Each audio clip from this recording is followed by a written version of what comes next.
welcome back or welcome to my channel. If you are new, hi, I'm Cora. Make sure you check out the description box below for links to all my social accounts as well as my website, corashea.com. And let's get into today's video because I'm going to be sharing and getting a little bit into depth about a 10-day personal growth challenge.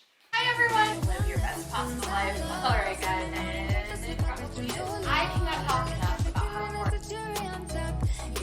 If you have been following me at corashea.com for a while now, you may have seen that a few months ago, almost a year ago, I released a 25-day personal growth challenge. I will have that linked below. I did not want to just re-share that same challenge because that challenge is a lot. It's a commitment. 25 days is obviously almost an entire month, and some of those days and tasks are pretty time consuming, and I know it's not something that all of us can commit to. So I wanted to make a kind of intro level version of it and a personal growth challenge that I think that almost anyone will be able to have the time to commit to. However, if you want a bigger challenge or you want to try something next, head down to the link for that below. It will be linked down there and you can try a 25-day challenge. But let's get into this 10-day personal growth challenge. Day 1, figure out your passions. I know that sounds like a lot and you're like, Cora, how is this like the easy one? It's not as hard as you would think. All I'm asking from you for this day is to grab a pen and paper and make a list of the things that you feel the most passionate about, you feel the most called to, and things that are truly a priority in your life. And you're not going to share this list with anyone, so don't feel obligated to put things that maybe aren't necessarily your actual passion. Maybe your family really pushes you to be into a certain sport.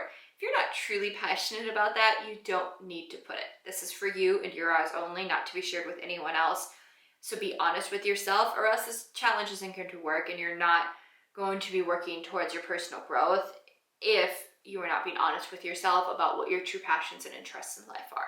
Day 2, make a comfort zone bucket list.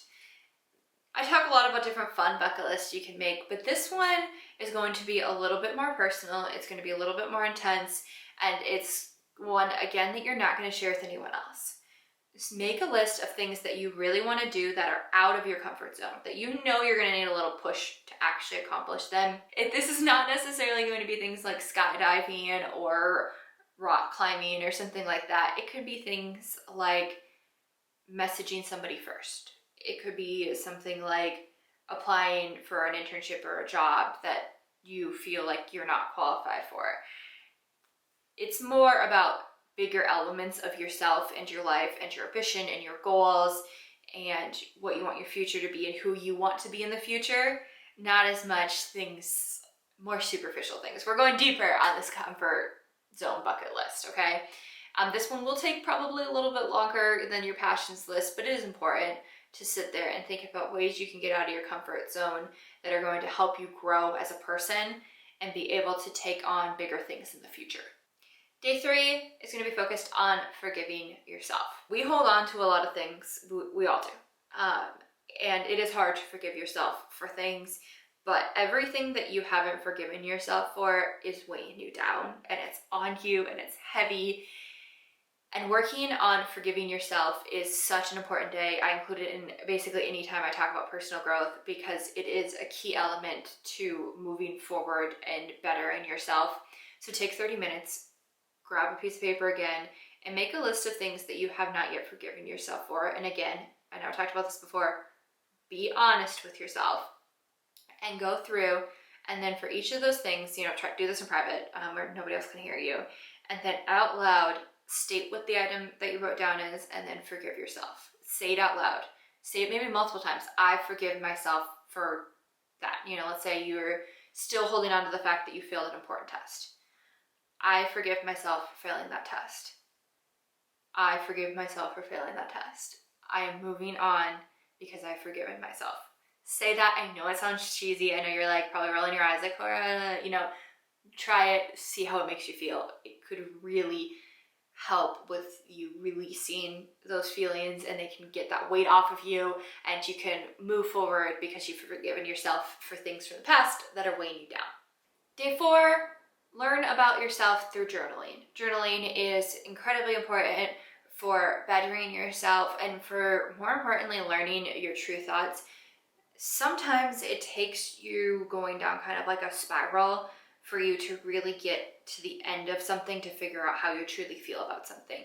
You know, you have all of these surface level emotions and thoughts and feelings, and you're gonna have to weed through them to get down a little bit deeper and to get a better idea of who you really are and how you really feel about things and what you really want in life. And journaling is a great way to kind of force you to write more and think out further, not just that superficial level, but going deeper into your true thoughts and your inner self so you can learn more about yourself, because knowing more about who you are and what you want in life is an incredibly important part of any personal growth journey.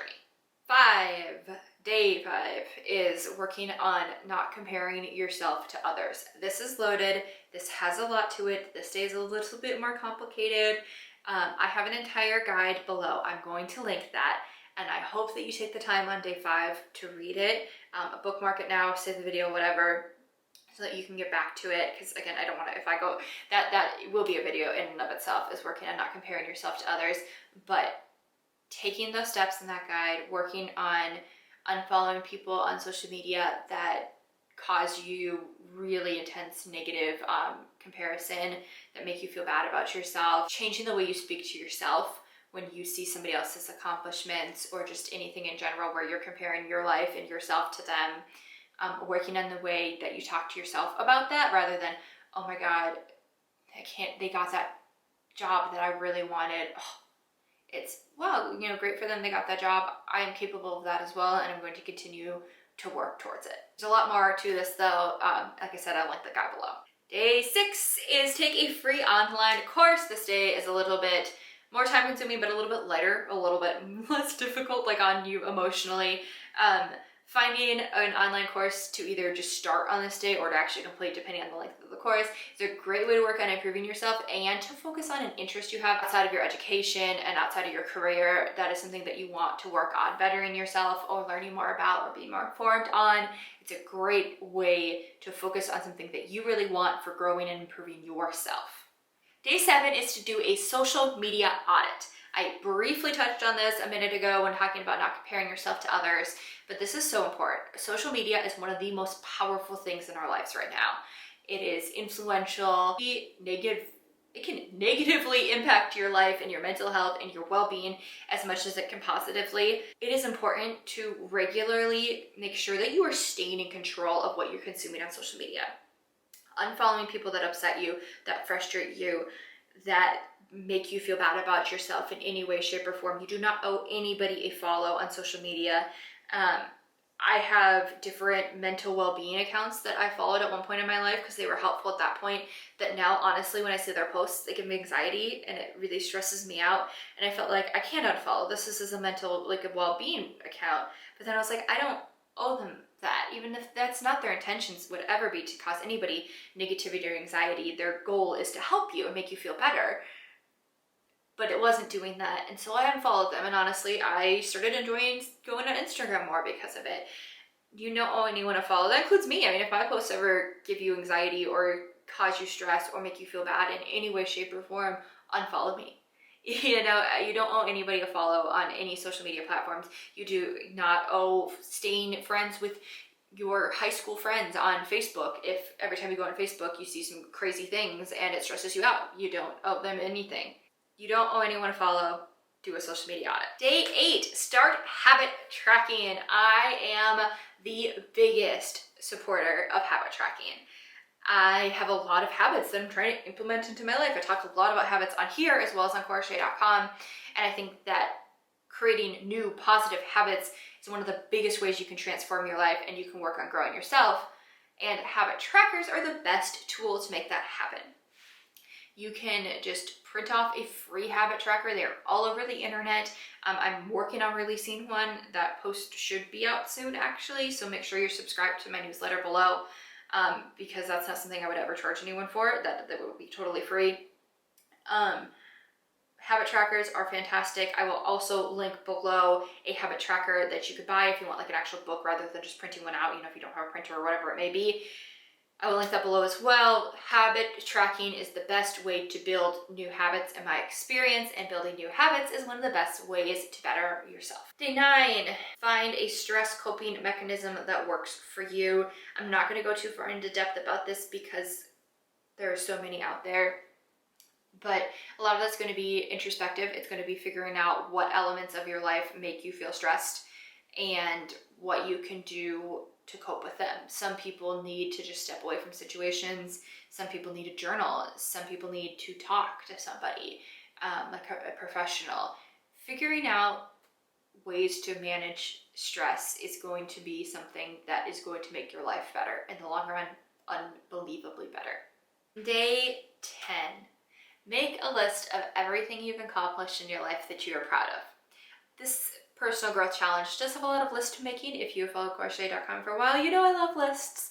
And I think that this list is one of my favorite to make, and I think that it's something we should do regularly because we don't pat ourselves on the back enough. We do not talk about our own accomplishments enough, and we don't internally praise ourselves enough. We're almost always too hard on ourselves, and we don't focus enough on the things that we have done and what we've accomplished.